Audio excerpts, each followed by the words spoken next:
Hi and welcome to my channel. My name is Lynn and today I have another Christmas in July couple of cards that I'm making using some of the Spellbinders new releases. So I don't remember the names of everything, but I know that the Mailbox is from the Parcel and Post collection.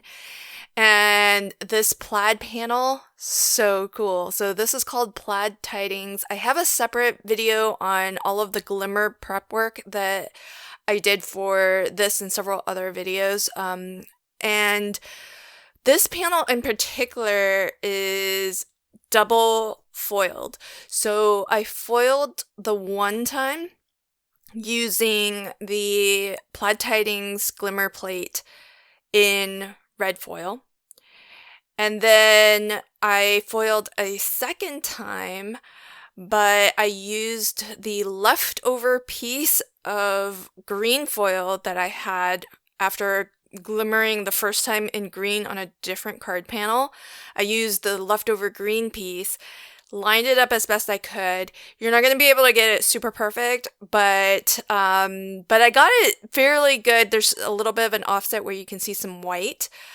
And then I glimmered a second time. So that has the effect of this two-tone red and green plaid that's completely or nearly completely foiled. And it's not a perfect foiling, but I kind of like that it's a little bit imperfect. That doesn't bother me too much. I'm actually just really happy with the result. And it's so cool and very possible to do now that Spellbinders has a lot of differently shaped solid foil plates. So you can really make use of your leftover foil after the first foiling. And so I had a lot of fun in this foil session and just made a lot of panels, but this plaid in particular, I really, really like. So getting on with the mailbox here, there's actually two different sets. So there's a glimmer set that actually will glimmer different sentiments. So there's one set that is Christmas sentiments or holiday sentiments, that you can use a die that's included in the mailbox die set to cut out, and it fits perfectly the front of the mailbox. And there's another glimmer set that's more kind of your everyday occasion set of sentiments. So so you can pick up both, and that way you can use the mailbox all year long and have your sentiment right on top there. The reason why this my glimmered sentiment, and again, this is the negative foiling. So this is after foiling the positive with red foil.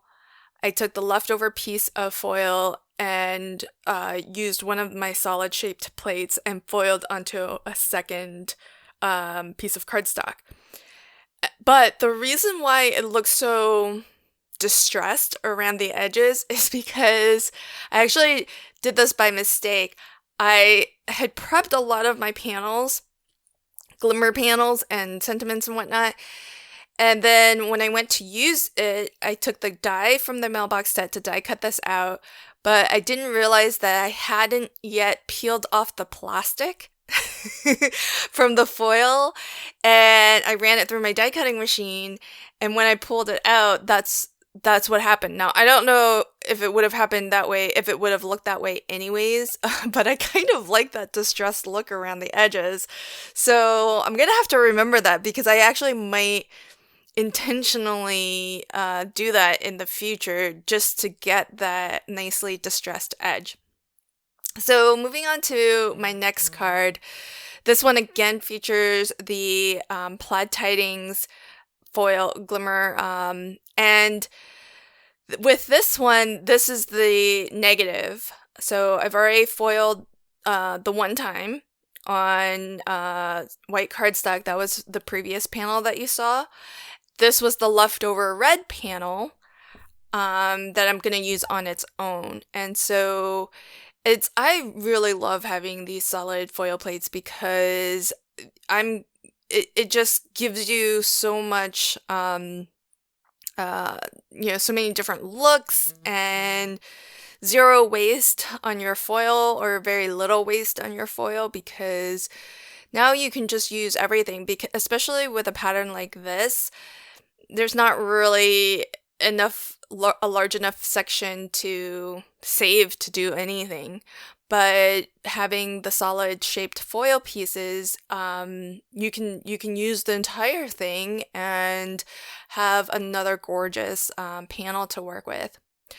So I'm assembling together the stylish Merry Christmas. I love this. I have to admit though that it is a little bit tedious to assemble because the letters are so thin, but that's kind of what makes it look so cool. And so you just kind of have to be patient and work with it. Now, the reason why I'm assembling or gluing down the letters in the order that I am is because there are some letters that are, especially when you get down to the Christmas section, there are some letters that are easier to position because there's some curvature to the shadow layer that I've cut out of white, like this S here. So I know where that goes because I can line it up with the border, and there's, I just have to try to aim for even spacing all the way around the letter. And some letters have that easy reference point that you can use to position, and other letters are just kind of in the middle, so they might be a little bit harder to gauge exactly where they go. So this A, again, the swoop at the bottom, there's a border to that so that you can line that up. So basically I looked for letters where there's some portion of it that has a reference or kind of a shape that I can line it up with on the outside edge of the bubble layer. And so that's why I'm choosing certain letters to attach first. So for example, I'm gonna skip ahead to this R here because the bottom of the R has that nice big swoop. So getting that in the right position is going to be easier than trying to fill in, let's say the H. The H has no reference point. It's just somewhere between the C and the R. And so I don't want to put that down first and then have it turn out that I didn't give enough space for the R so that it looks like the letters are kind of evenly spaced. And kind of similarly with the I here, the I is just kind of in the middle. There's no good reference point for it.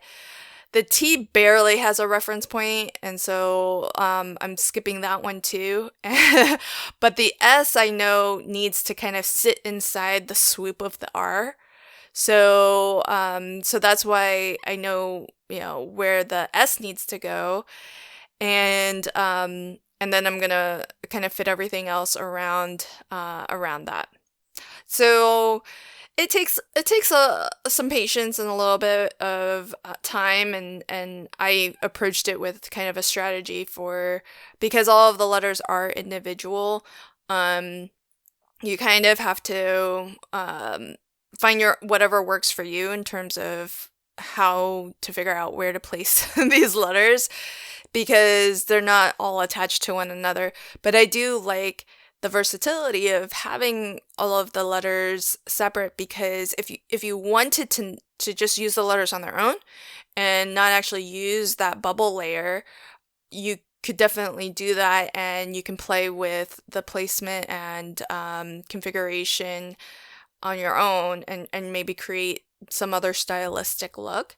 So I kind of like that, but this bubble is really cool. I kind of like those large kind of exaggerated swoops on some of the letters. The font is just amazing. I guess that's what it comes down to, is I just really love this font. And so I'm attaching some of my low profile foam to this just to give it a little bit of lift.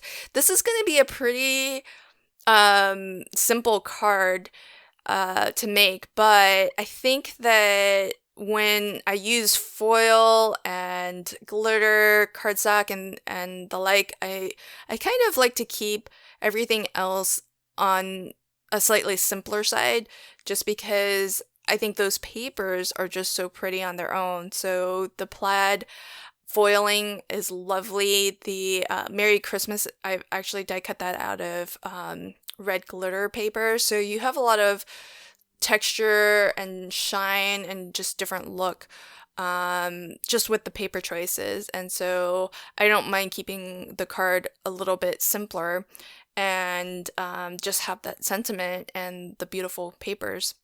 So here's another I guess colorway of the same card design. So here I have just a black panel that I've cut to 4 1/4 by 5 1/2, so that's gonna fully cover my card base.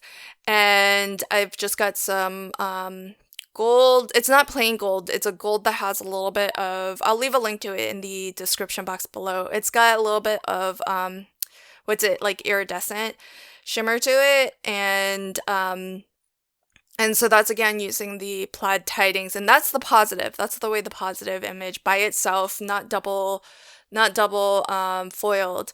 So you have that look, and then on another card, probably I think a different video, I do use the negative, the leftover piece of foil from this gold version, and then I double foiled it with the positive of a green plaid.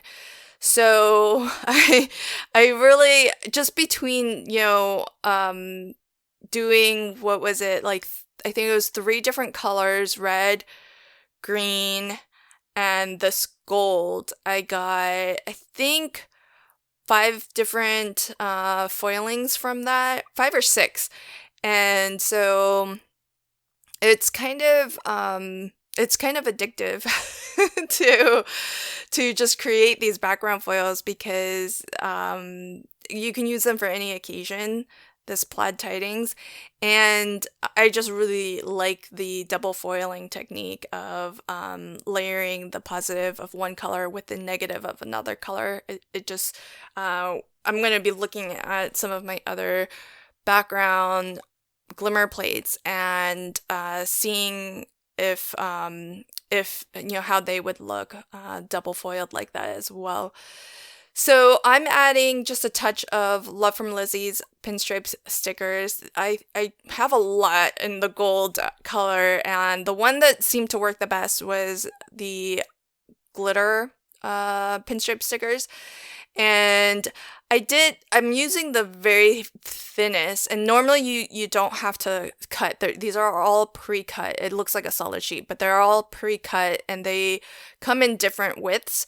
But what I was finding is, as I was lifting up each strip, these are such thin strips that the strips were breaking on me. And I think that's because the glitter is encapsulated.